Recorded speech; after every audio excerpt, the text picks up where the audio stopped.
우리의 소망 불타오르네. 주님은 우리의 소망,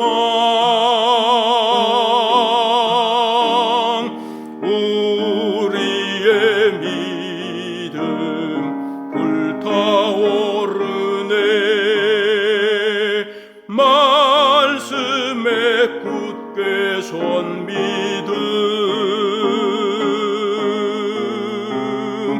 나은 때가 없으리. 주님 다시 오시리. 깨어 노래하여라. 할렐루야. 왕의 왕, 우리의 소망 불타오르네. 재림은 우리의 소망.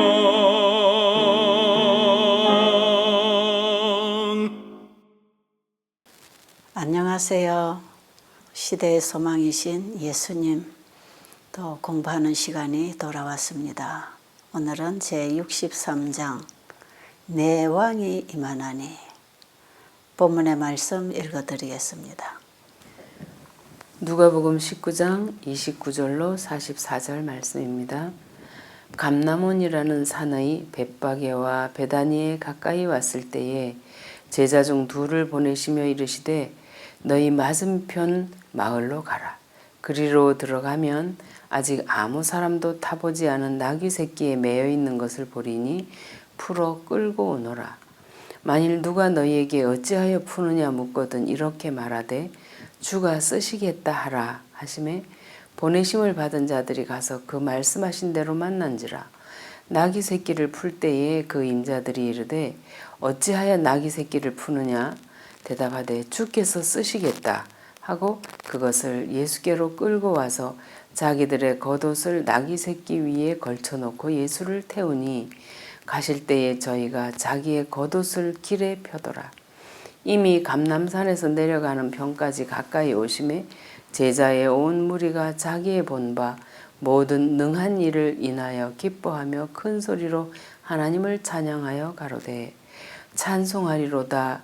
주의 이름으로 오시는 왕이여 하늘에는 평화요 가장 높은 곳에는 영광이로다 하니 무리 중 어떤 바리새인들이 말하되 선생이여 당신의 제자들을 책망하소서 하거늘 대답하여 가라사대 내가 너희에게 말하노니 만일 이 사람들이 잠잠하면 돌들이 소리 지르리라 하시니라.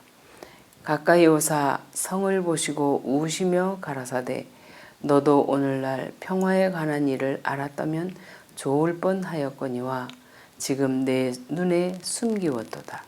날이 이를지라 내 원수들이 토성을 쌓고 너를 둘러 사면으로 가두고 또 너와 및 그 가운데 있는 내 자식들을 땅에 메어치며 돌 하나도 돌 위에 남기지 아니하리니 이는 권고받는 나를 내가 알지 못함을 인함이니라 하시니라.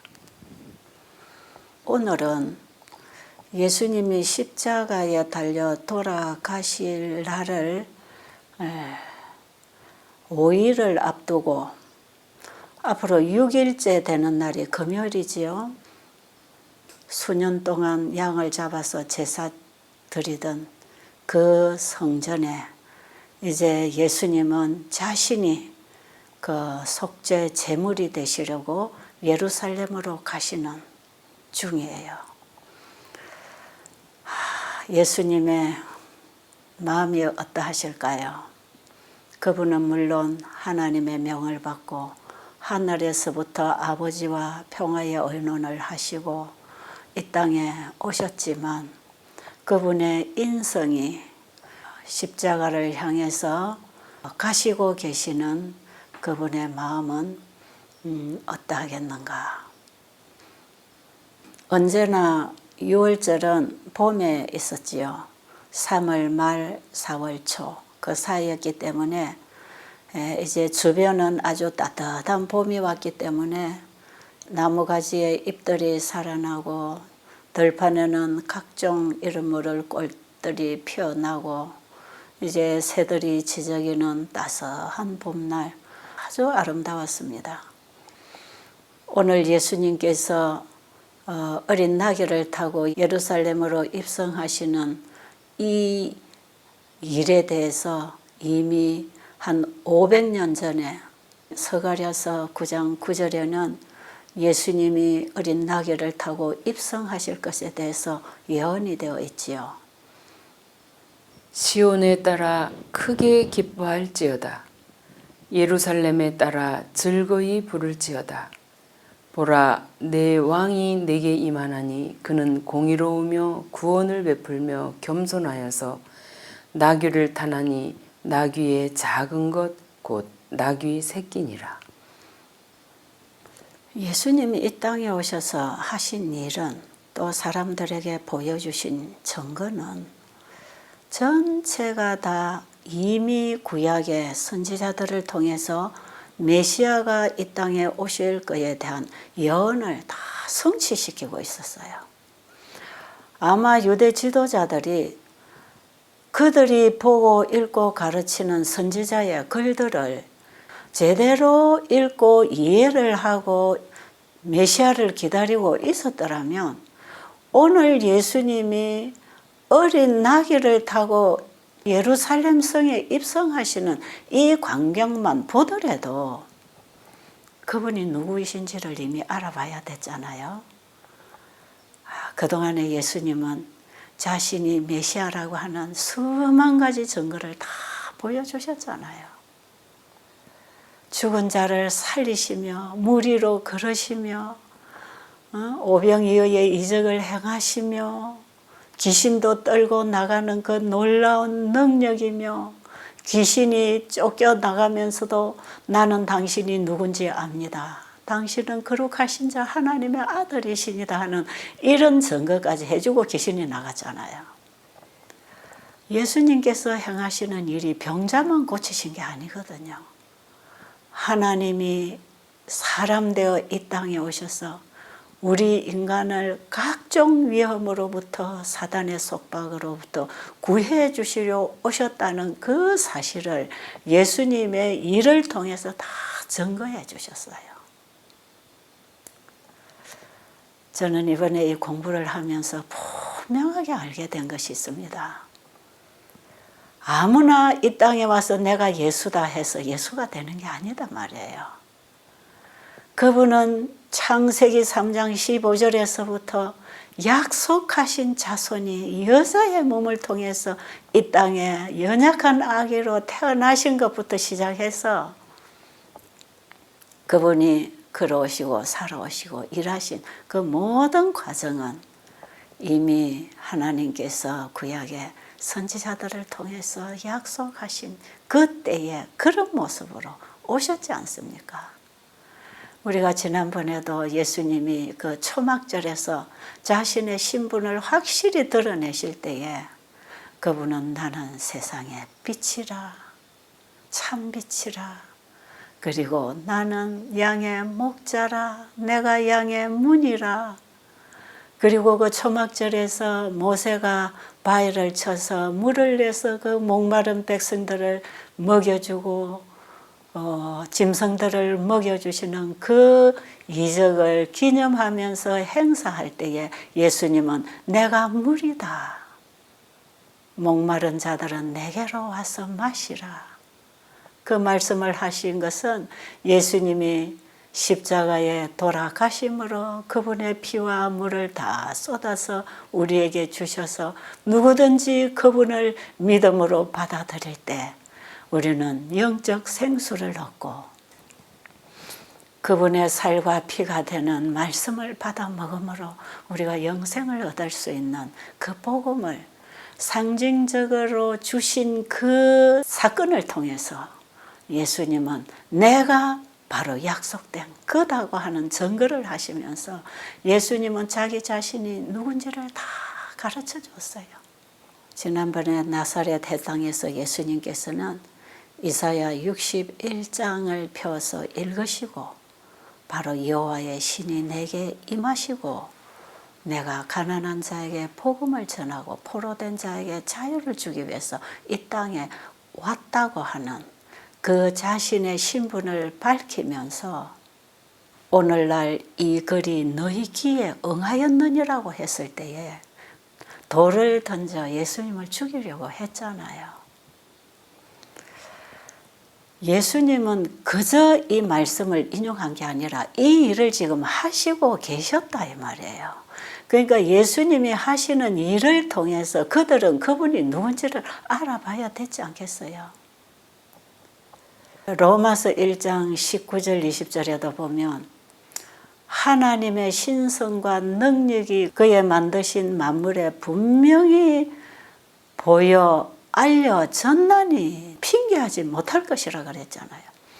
하나님이 어떤 분인지 하나님이 살아계신지 그분이 창조하신 만물이 우리 눈에 지금 보여져서 그분에 대한 능력과 신성과 사랑이 분명히 알려져 있기 때문에 나는 모른다고 핑계치 못할 것이라 그랬지요.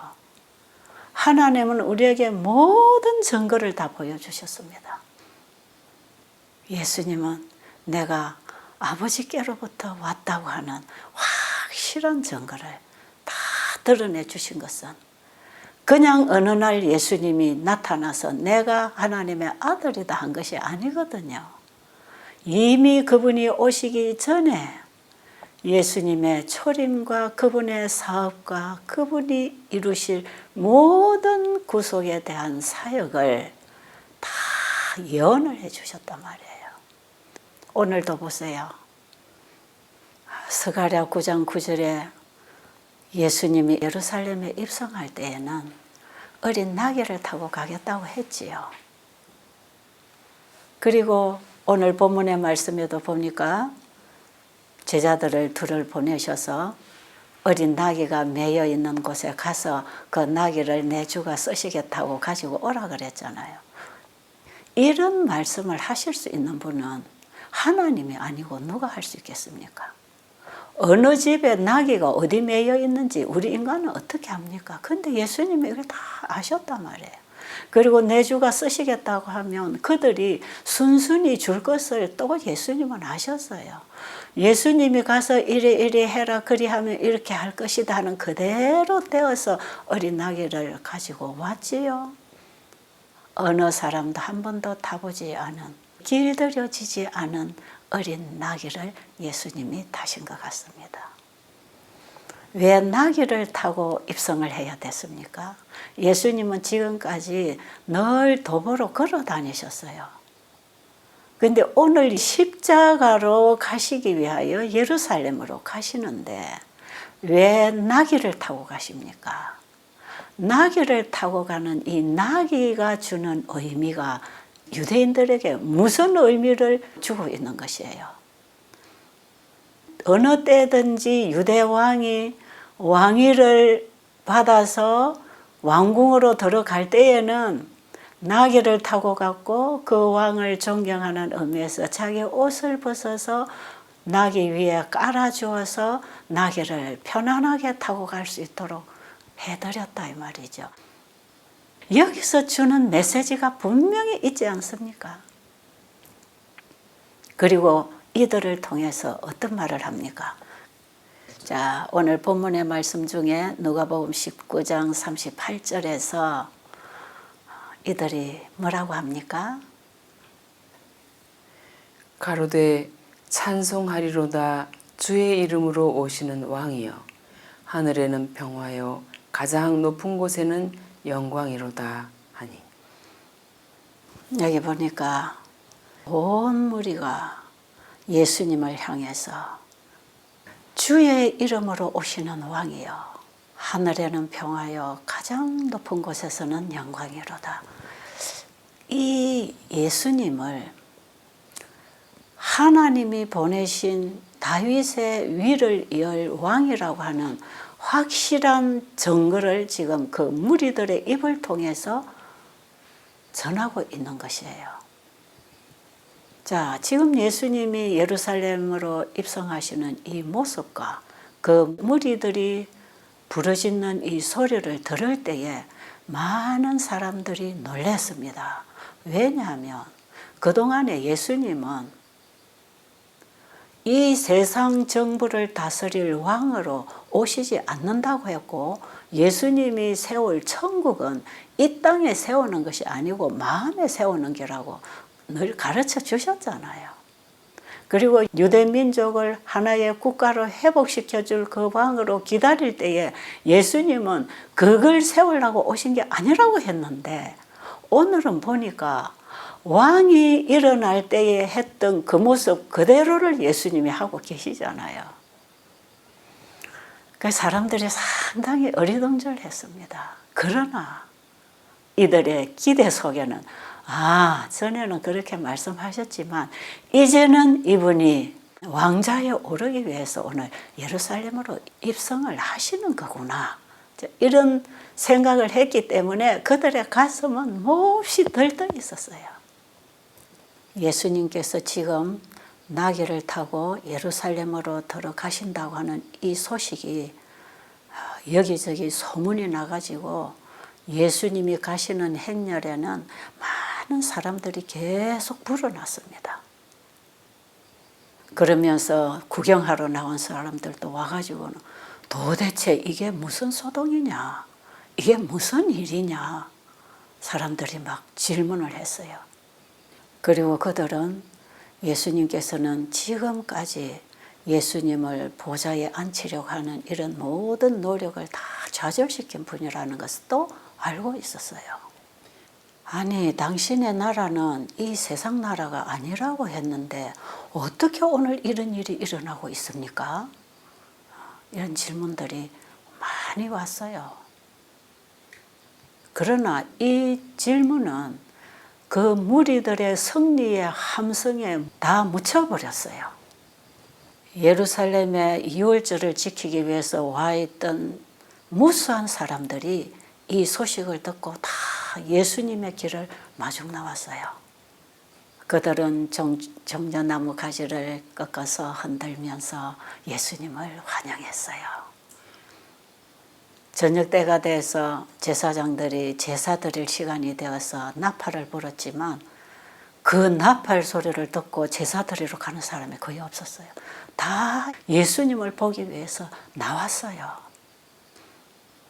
그리고 이런 모습을 보고 그 지도자들은 상당히 우려하는 마음으로 요한복음 12장 19절에 보니까 온 세상이 저를 쫓는도다 하고 말했어요. 예수님은 이 지상생애 33년 반 동안 이런 떠들썩한 시위 행렬을 하지 않았습니다. 그리고 이런 일을 예수님은 한 번도 허락한 일이 없었습니다. 그리고 오늘 예수님께서 이렇게 하시는 이 일로 인해서 그 결과가 어떻게 예수님에게 올 것인지도 다 아셨어요. 이 사건은 예수님으로 하여금 십자가로 몰고 갈 것을 예수님은 아셨어요. 그러나 예수님께서 오늘 자신을 세상의 구주로 다윗의 왕위를 회복할 영원한 왕으로서 그분 자신을 모든 사람들에게 드러내고 알려야 되기 때문에 예수님은 이 일을 지금 하고 계시는 것입니다. 예수님이 이렇게 하심으로써 결국은 예수님이 십자가에 올라가셔서 우리 죄인들의 제물이 되시는 그 모습을 이 사람들이 다 지켜보도록 하기 위해서 예수님은 지금 그 준비를 시키고 계시는 것이었어요.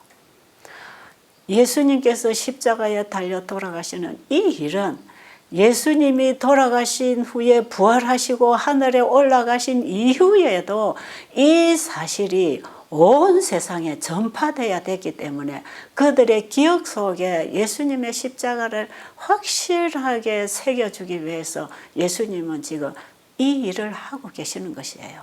그리고 지금 나귀를 타고 왕으로서 입성하시는 이 일은 예수님은 영원한 왕위를 회복하실 분으로서 오늘 예수님이 하시는 일은 다 미리 말씀하신 예언에 따라서 하고 계시는 일이었습니다. 오늘 예수님께서 보여주시는 이 승리의 행렬은 그동안에 사람들이 어떤 곳에서도 보지 못한 행렬이었어요. 그것은 어떤 세상의 정복자들이 보여주는 행렬하고는 다른 모습이었습니다. 자, 시대소망 572페이지에 보니까 그분이 눈을 뜨게 한 소경이 예수님의 길을 안내하고 있었어요. 그분이 혀를 풀어준 벙어리가 가장 큰 목소리로 호산나 하면서 소리 질렀습니다. 그리고 그분께서 고쳐준 절름발이가 기쁨에 넘쳐서 가장 적극적으로 종려나무 가지를 꺾어가지고 예수님 앞에서 흔들었어요. 고아와 과부들은 예수님께서 행하신 그 자비스러운 일로 인해서 예수님의 이름을 높이고 있었다 그러네요. 문둥병에서 깨끗함을 입은 사람들이 자기들이 입고 있던 깨끗한 옷을 벗어서 예수님이 가시는 길에 깔았습니다. 그리고는 영광의 왕으로서의 예수님께 만세를 불렀다 그랬어요. 그 무리 중에는 예수님의 음성을 듣고 죽음의 잠에서 살아난 사람들도 그곳에 있었습니다. 나사로는 죽어서 그의 몸이 무덤에서 썩고 있었지만 예수님이 건장한 모습으로 살려주셨기 때문에 그는 건강한 모습으로 예수님이 타고 가시는 나귀의 곱비를 잡고 길을 안내했습니다. 참 아름다운 광경이죠. 이 놀라운 행렬입니다. 이것은 언제 세상에 이런 일이 있었습니까?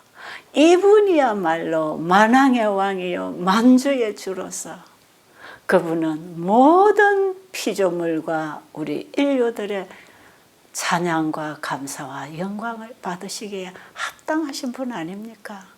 그분은 무한히 찬양을 받아도 부족하신 분입니다. 그분이 지금 예루살렘을 향해서 수많은 군중들과 함께 나귀를 타고 입성을 하고 계신다 이 말이에요. 여러분 이 그림을 좀 가만히 상상을 해 보실 수 있겠습니까? 이 행렬에 참여하면서 호산나로 주님을 왕으로 찬양을 하는 이들의 가슴에 희망이 지금 솟아나지 않겠어요?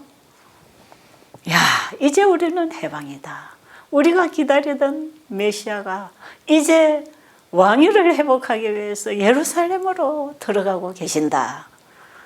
이런 기대를 했기 때문에 엄청 들떴어요. 이 소리는 골짝골짝마다 다 울려 퍼지고 사람이 있는 곳에 다 퍼져나가고 이 소문은 그 민족들에게 가장 기쁜 소식으로 전달이 되고 있었어요. 자, 그런데 이 소식을 듣고 가장 기분 나빠했던 사람들이 누굴까요? 그 유대 지도자들입니다. 많은 바리새인들은 이 장면을 보고 질투와 악의에 불타올라 민중들의 감정의 흐름을 돌리려고 애썼다.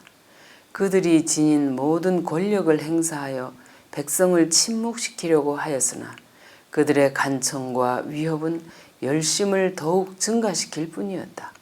바리새인들은 민중들이 그들의 수의 힘으로 예수님을 왕으로 추대할까 봐 두려워하였다. 그들은 최후의 수단으로 군중들을 해치고 구주께서 계시는 곳에 나아가 선생이여 당신의 제자들을 책망하소서 라는 책망과 위협의 말을 하였다. 이와 같이 시끄러운 시위운동은 불법적인 것으로 당국에서 허락할 수 없다고 그들은 서론하였다. 자, 이때에 예수님께서 뭐라고 말씀하셨지요? 누가복음 19장 40절에 보면 만일 이 사람들이 잠잠하면 돌들이 소리 지를 것이라 그랬어요. 예수님께서 이 말씀을 하셨으므로 그 사람들은 아무 말을 할 수가 없었어요. 여러분, 예수님이 하신 이 말씀은 참 중요한 말씀이에요. 아주 중요한 사건이 일어나고 있고 하늘이 보낸 가장 큰 메시지가 지금 오고 있는데 이걸 듣고 보고 잠잠하면 하나님께서는 저 길가에 누워있는 돌들도 일으켜서 이 소리를 지르게 하실 것이다 이 말이에요. 그만큼 오늘 예수님이 나귀를 타고 입성하시는 이 행렬 사건은요 중요하다 이 말이죠. 중요하기 때문에 하나님께서는 누구를 통해서라도 이 소리를 지를 수밖에 없도록 하실 일이다 이 말이죠. 이건 잠잠할 일이 아니지요. 그렇기 때문에 이 소식은 온 천하에 알려져야 될 소식이었어요. 예수님께서 이 말씀을 하신 이후에 아무 말도 하지 못하고 이 바리새인들이 뒤로 물러갈 때에 그 군중들이 한마디로 스가랴 9장 9절의 말씀을 외치기 시작했어요. 시온에 따라 크게 기뻐할지어다. 예루살렘에 따라 즐거이 부를지어다. 보라, 왕이 내게 임하나니 그는 공의로우며 구원을 베풀며 겸손하셔서 나귀를 타나니 나귀 중에서도 나귀의 작은 것 곧 나귀 새끼니라. 이 말로 오히려 더욱 큰 소리로 합창으로 이 예언을 외쳤습니다. 여러분, 지금 예수님이 입성하시는 이 모습이 바로 이 예언의 성취가 되고 있다고 하는 것을 백성들의 입을 통해서 지도자들에게 외치고 있는 것이에요. 이 예언을 깨달은 백성들이 지금 예수님의 모습을 보고 얼마나 흥분하고 확실했겠습니까? 자, 그런데 이 행렬이 예루살렘 성으로 내려가는 그 고개에 이르렀을 때에 예수님께서는 발걸음을 멈추셨습니다. 그러니까 예수님을 따르던 모든 사람들도 다 멈추었습니다. 자, 예수님이 지금 멈추신 이 산은 감람산이에요. 예루살렘도 약간 높은 지대에 있었지만 이 감람산은 예루살렘보다 좀 더 높은 지대에 있는 산이에요. 그러니까 예수님이 그 산 고개를 넘어서 이제 예루살렘으로 내려가셔야 되는 그 고개에 멈추신 것입니다. 이때에는 해가 석양에 걸려 있을 때에 그 햇빛이 예루살렘 성을 환하게 비췄어요. 여러분, 예루살렘 성이 얼마나 아름다운지 아시지요? 이 성전 바깥 벽은 전부 대리석으로 붙이고 기둥들은 금으로 다 붙여가지고 지금 석양의 해가 마지막으로 빛을 내고 지고 있는 이 시간에 그 태양빛이 성전을 환하게 비추었을 때 성전이 반짝반짝 빛이 났다 그랬어요. 예수님께서 이 광경을 바라보시면서 걸음을 멈추실 때에 예수님의 모습을 응시하고 있던 이 사람들은 예수님의 눈길을 따라 그 바로 예루살렘 성전에서 빛나는 그 모습들을 같이 바라보게 됐어요. 이 광경을 바라본 그 백성들은 다 감탄을 하고 있었지만 예수님의 표정은 어두워지기 시작했어요. 그분의 눈에는 눈물이 가득 고였습니다. 이게 시대서망 576페이지 보니까 그분의 몸은 큰 폭풍 앞에서 나무가 흔들리듯이 흔들리고 계셨다 그랬어요. 지금까지 그들이 함성을 지르면서 희망을 가지고 기쁜 모습으로 왔던 그 분위기는 이 예수님에게서 보여지는 이 모습 때문에 그들이 다 긴장하게 되었어요. 완전히 다른 분위기로 바뀌었습니다. 예수님께서는 억누를 수 없는 고뇌를 하시면서 신음하시면서 눈물을 흘리고 계셨어요. 지금까지 떠들던 만세 소리는 다 점점해지고 이 백성들은 침울해졌습니다. 그들은 예수님의 눈물을 이해는 할 수 없었지만 예수님의 모습을 보면서 많은 사람들은 함께 눈물을 흘렸다고 기록되어 있습니다.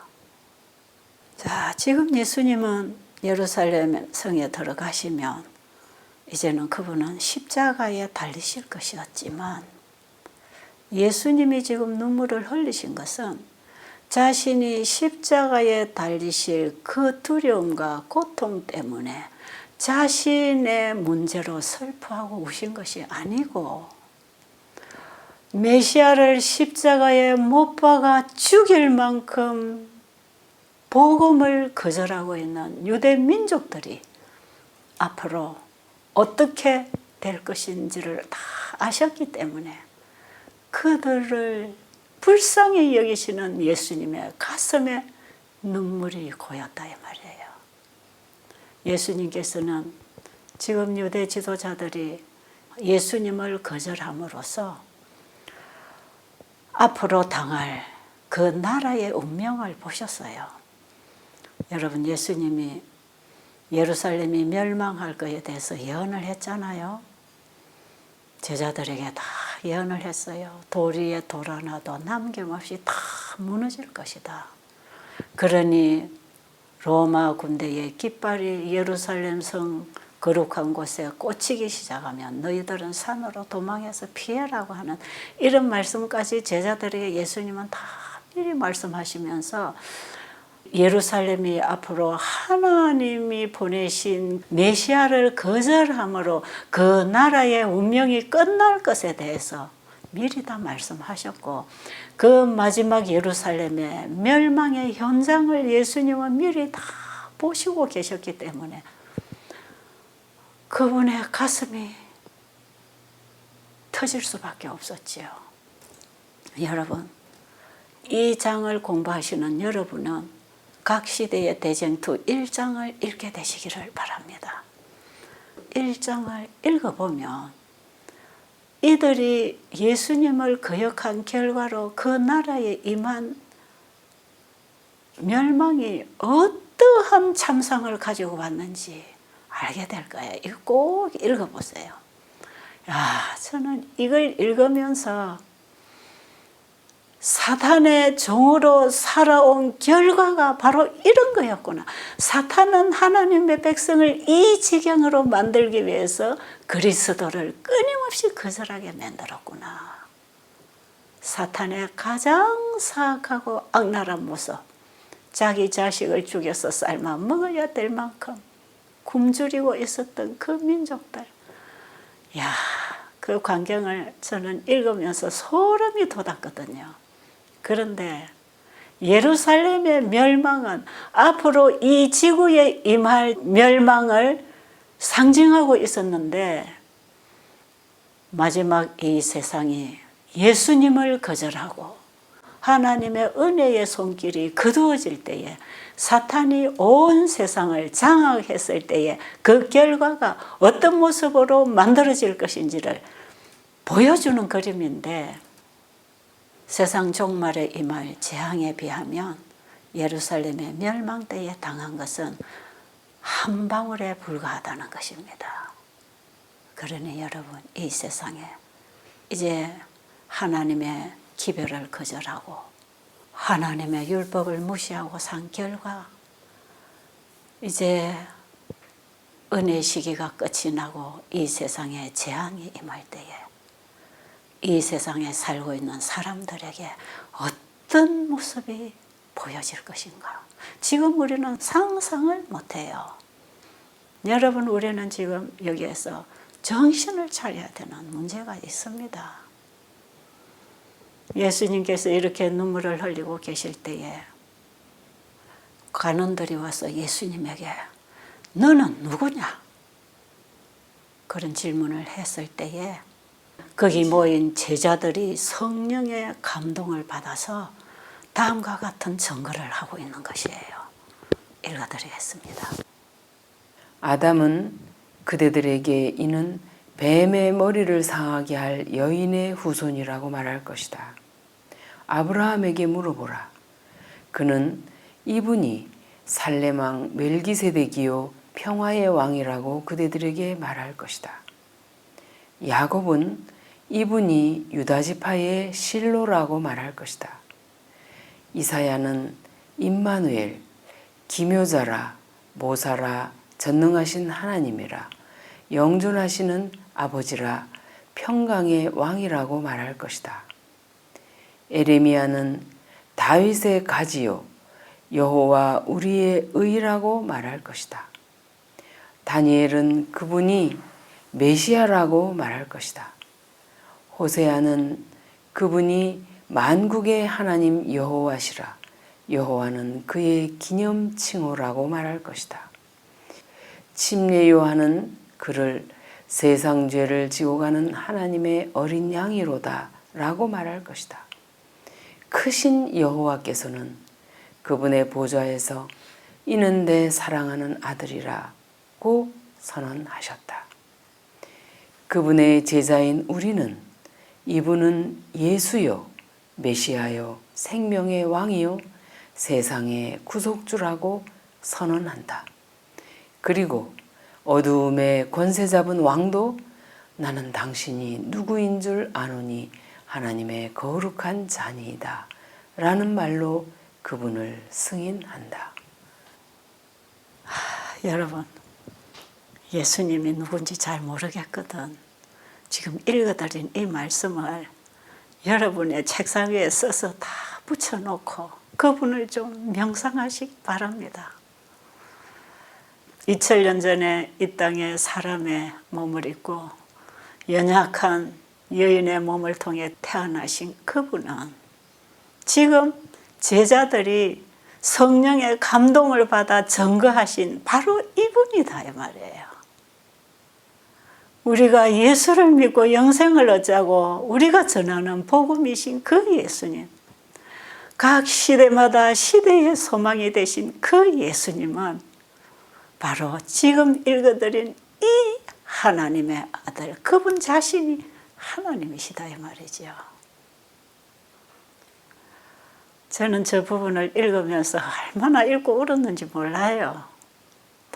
너무 감사하고 감동이 되고, 그런 분이 이 땅에 오셔서 대우받지 못하고 무시당하시고 오해받으시고 채찍질 맞으시고, 그분이 이제 나중에 법정에 끌려가서 당하시는 모습 한번 보세요. 얼마나 인간들이 무지에 빠져서 하나님을 알아보지 못하고 그런 짓을 하고 있는지, 이게 다 누가 하는 것입니까? 사탄이 인간 속에 들어가서 하나님의 아들을 멸해버리기 위해서 이렇게 하고 있단 말이에요. 그런데 예수님은 끝끝내 십자가에 달리심으로 승리하십니다. 오늘 예수님이 생명의 왕으로 예루살렘에 입성하시는 이 일은 그분이 십자가에 달려 우리 죄인을 위하여 제물로 돌아가심으로써 영원한 생명의 왕으로 부활하실 것입니다. 만왕의 왕이요 만주의 주로서 그분은 자신의 생명을 받고 준비된 하늘 백성들을 데리러 이 땅에 오실 것입니다. 지금은 그분이 오실 시기가 너무 임박했습니다. 우리 예수님, 혹시 내 마음의 주인으로 구주로 영접하지 못한 분이 계시다면 이번에 이 시대의 소망이신 예수님을 나의 개인의 구주로 영접하셔서 만왕의 왕으로 이 땅에 오실 때에 그 자리에 서도록 준비되시기를 간절히 바랍니다. 감사합니다.